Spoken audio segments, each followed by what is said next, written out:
Hello and welcome to MISD Assessment's video-based training on testing accommodations for 2015.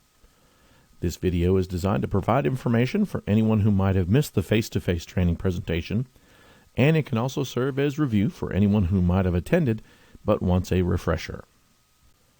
Here are the topics to be addressed in this training over the next 14 minutes and 27 slides. The good news is that there are only some slight changes to a few accommodations for 2015. However, the introduction of new versions of STAR will impact students who receive accommodations. Let's begin by examining the alternative test versions that now exist outside of the regular STAR test. Remember that STAR Modified and STAR Alternate have officially been retired. Beginning in 2015, TEA will offer STAR Accommodated, also known as STAR A, which will be available to special ed students and 504 students with dyslexia if, emphasis on if, they meet other eligibility criteria. STAR Alternate 2 is a more standardized version of STAR Alt, available for students with significant cognitive disabilities. For ELL students, STAR Spanish is still available in grades 3 through 5, and STAR L is available for students who meet the criteria. As you can imagine, the availability of different versions of STAR opens a proverbial can of worms, meaning a special ed, 504, and/or ELL student could take any one or a combination of the following tests. Anything that's underlined on this frame would be administered online, and accommodations would be offered within, though not necessarily limited to, the online interface. Keep in mind, an individual student might qualify for several of these depending on ARD and LPAC decisions. We'll address more detail on several of these as the video proceeds. Keep in mind also that TEA has recently reclassified the items shown on this slide from accommodations to allowable test procedures. Special Ed, 504, and ELL students may have these noted in their educational plans, but from a testing perspective, these procedures are now allowable for all students. The complete list of allowable test administration procedures is available in the District and Campus Coordinator Manual and in the individual test administration manuals. Given the plethora of test versions, accommodations, and procedures available for each student, if your campus doesn't already maintain a comprehensive record of this information for your students, particularly those in special populations, it's best practice to do so. This slide shows two approaches to this tracking. The top section shows a spreadsheet database style list, and the bottom section shows a more individualized approach suitable for student files. When it comes to testing accommodations, this video cannot possibly address all of the possibilities and details. We're only attempting to highlight major issues. So for complete accommodations information, consult the TEA website at the address on screen, noting the change in URL for TEA. It's now tea.texas.gov. As for the fundamental guidelines used to determine the suitability of testing accommodations, TEA emphasizes that each accommodation must be routine, independent, and effective. Routine means that the student must use the accommodation consistently throughout the course of his or her academic experience. For instance, if a student receives oral administration of tests, that student must receive it on all tests, not just on STAR, and they must regularly use the accommodation. TEA does not allow campuses to offer accommodations only for STAR testing. Those accommodations must be part of the student's academic routine. Furthermore, the accommodation must be independent on two levels. First, it must be determined independently by that student's ARD or LPAC. Campuses, for instance, cannot simply offer all ELL students extra time as a general accommodation. Now, if all LPACs determine that each ELL receives extra time, so be it, but it must be determined for each student. Independent also means that the student should not require constant teacher assistance with the procedure unless the accommodation specifically requires it. The concept of effective requires documentation year to year, so ARDs and LPACs are responsible for documenting evidence of the effectiveness of any accommodation, and they have to determine that the continuation of the accommodation is necessary for that student. Now, beyond the concern that accommodations be routine, independent, and effective, TEA also requires that accommodations not interfere with security concerns. So it's imperative that the tools used for accommodations not allow internet access or photographic capabilities. Also, it should be noted that while TEA will not limit the ability to develop materials and techniques designed to facilitate student learning, Not all accommodations used for instruction will be allowed during state assessments. When it comes to linguistic accommodations, the offerings are relatively limited.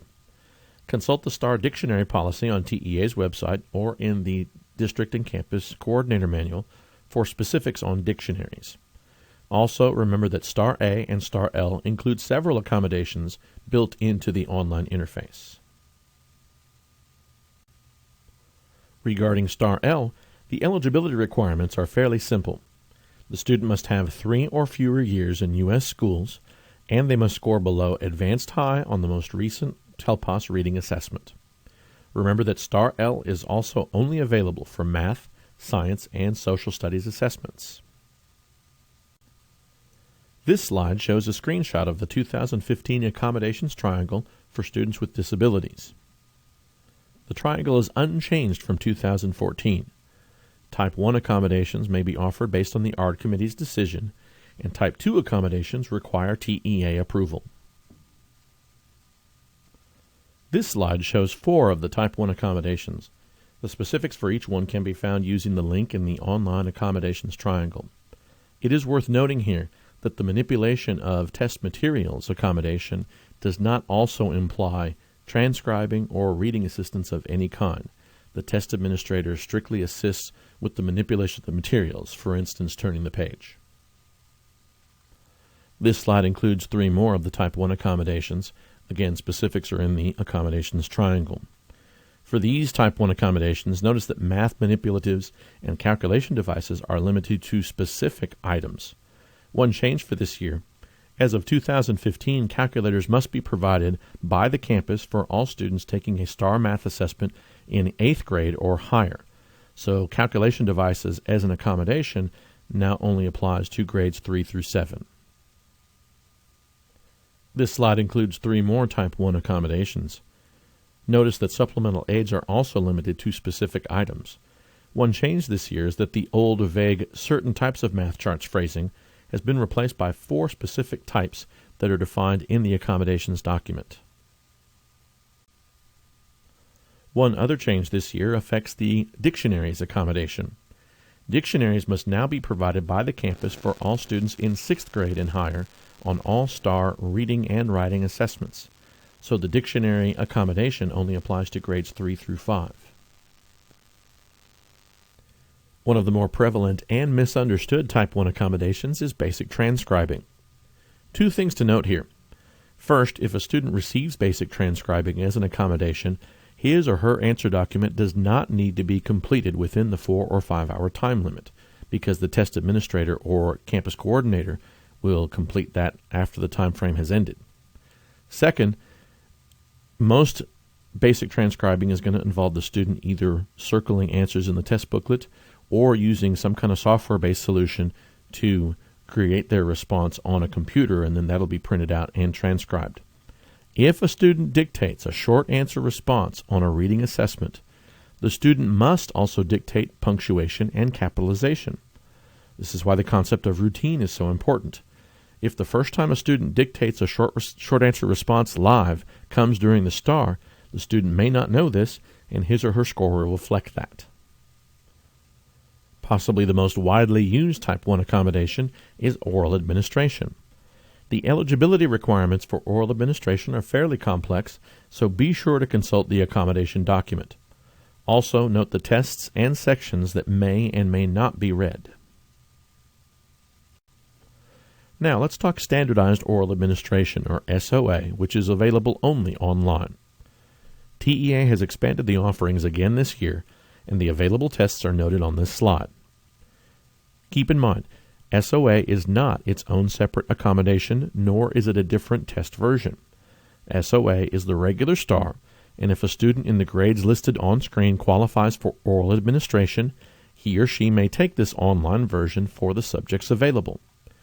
SOA is merely an online, standardized option in lieu of a traditional oral administration delivered live in person.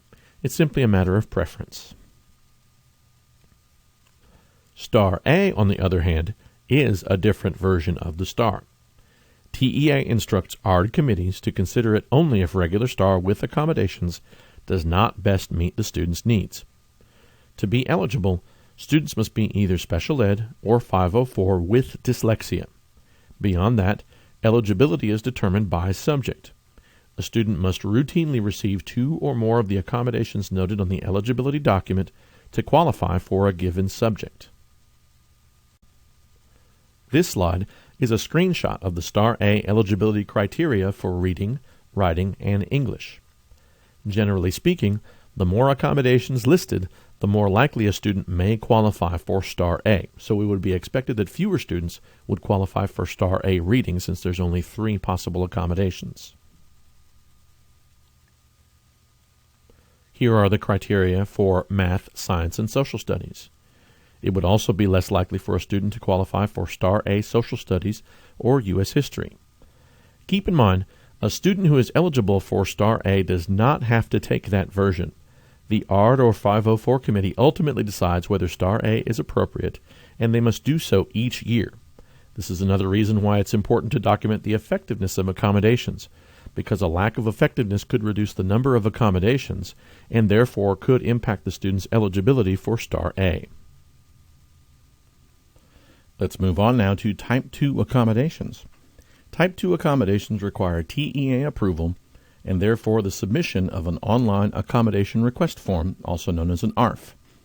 TEA does not simply rubber stamp ARFs. They consider each one carefully to determine approval and issue guidelines about the implementation of the accommodation during testing.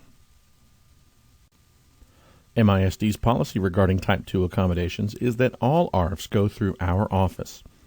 Campus personnel can access and submit our form, and then we will submit the actual online request to TEA.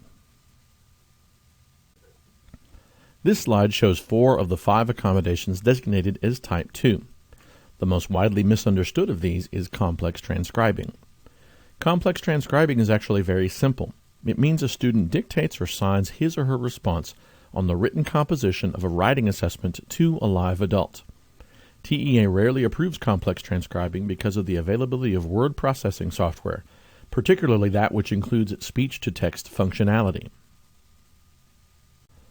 The last Type 2 accommodation is photocopying, which is limited to 2 scenarios. Scenario 1 is usually a vision disability where the student needs a larger font than is used on large print versions. Scenario 2 typically involves a disability that precludes the use of 2-sided printing, or possibly requires administration of the test 1 page at a time, which would thus also require a Type 1 accommodation of manipulation of test materials. On this slide, note that there are several items that may be photocopied without approval, none of which involves actual test content. Finally, coding of accommodations on answer documents remains the same as 2014. Most accommodations, whether Type 1 or Type 2, will simply be indicated with the GA bubble. All linguistic accommodations are noted with the LA bubble. It is possible for a student to be both ELL and Special Ed or 504, in which case you might see both GA and LA bubbled, even for the same accommodation. For instance, if the student has extra time as a Special Ed accommodation, and they also get extra time as a linguistic accommodation, you would bubble both GA and LA. Remember that accommodations must be indicated if the student's IEP shows them, whether the student uses them or not during the actual test. For instance, a student who qualifies for oral administration must have OA bubbled, even if he or she tells the test administrator not to read anything and completes the test just as a general education student would. That concludes this training on testing accommodations for 2015. If you've got questions, feel free to contact our office by phone, or you can visit our website to get email links and access other information. Thanks for watching.